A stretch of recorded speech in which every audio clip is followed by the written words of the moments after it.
তো সুমাইয়া যখন তার বাপের বাড়ি চলে যায়, তারপর আমি নিজে নিজে আমার কাজগুলা কিভাবে করি আজকে আপনাদেরকে সেটাই দেখাবো। সত্যি কথা বলতে বিয়ে করার পর থেকে কোনো কাজই আমাকে করতে হয় না, সব কাজ সুমাইয়াই করে দেয়, যার কারণে আমার শরীরটা ধীরে ধীরে অনেক বেড়ে গেছে। আর তাই প্রথমে সকালবেলা উঠে কাজে যাওয়ার আগে স্নানটা সেরে নিব, আর সেই কারণে বালতি মগ মুখে নিয়ে এখন যাচ্ছি গোসলখানায়। আমি তো ভেতরে গোসল করি, আপনাদের জাস্ট দেখানোর জন্য বাইরে গোসল করব আজকে। প্রথমে আগে জামাটা গায়ে থেকে খুলে নিব। ভিডিওটি আপনার সামনে গেলে অবশ্যই একটা শেয়ার করে দিবেন, আপনার একটা শেয়ারে আমি ভালো কাজ করার সুযোগ পাই। আমার পা দিয়ে করা কর্মকাণ্ড দেখে আপনারা হয়তো হাসাহাসি করতে পারেন, কিন্তু বিশ্বাস করেন এই কাজগুলো করতে আমার খুবই কষ্ট হয় এবং খুব কষ্ট করে আমার নিজের কাজগুলো আমি করি। আর তাই আমার এই কষ্টগুলোকে কিছুটা দূর করতে আমি অর্ডার করি পশপিক্স ফেসবুক পেজের এই মিনি রাইস কুকারটি, যেইটা আমার রান্নার কাজটি করেছে একদমই সহজ। আর আমি এইটা দিয়ে সবকিছু রান্না করতে পারি, যেমন রাইস আইটেম থেকে শুরু করে তরকারি, মোমো, যাবতীয় ধরনের রান্না করা যায় নিমিষের মধ্যে। ইলেকট্রিক প্যান্সের এই মিনি রাইস কুকারটি খুবই রিজনেবল প্রাইসে পেয়ে যাবেন পশপিক্সে।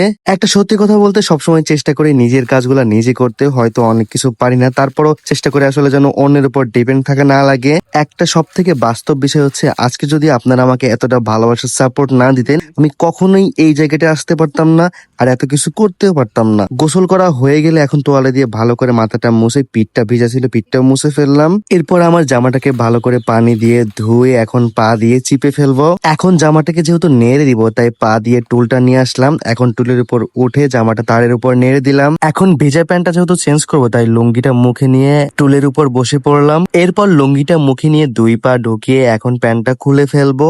এই যে হয়ে গেছে। আলহামদুলিল্লাহ, মোটামুটি আমি সব কাজই পা দিয়ে করতে পারি। এখন যে প্যান্টটা পরবো সেই প্যান্টটা ওয়ার্ডরোব থেকে বের করে নিলাম। এরপর প্যান্টটাকে দুই পায়ের মধ্যে ধীরে ধীরে ঢুকায়ে ফেলবো এবং আমার সেই লাঠি দিয়ে ভালো করে হুসকায় হুসকায় পরে লুঙ্গিটা মুখ দিয়ে বের করে ফেলবো। এখন আমি সেই আমার অ্যাস্টনের পাতলা গেঞ্জিটা পরবো, কারণ আজকে প্রচুর গরম পড়তেছে। একটা কথা কি জানেন, অনেকে যখন জিজ্ঞেস করে আপনি এটা করেন কেমনে, ওটা করেন কেমনে, এটা কেমনে করো, ওটা কেমনে করো, আমি তো সব কাজই করতে পারি। যখন এই কথাগুলো শুনি অনেক খারাপ লাগে। সুমাইয়া চলে গেলে যখন ফ্রিজে রেখে ভাত খাই, তখন এই মিনি রাইস কুকার দিয়েই ভাতটা গরম করে নেই। আর তাই অর্ডার করতে মেনশন করা পেজে ক্লিক করুন।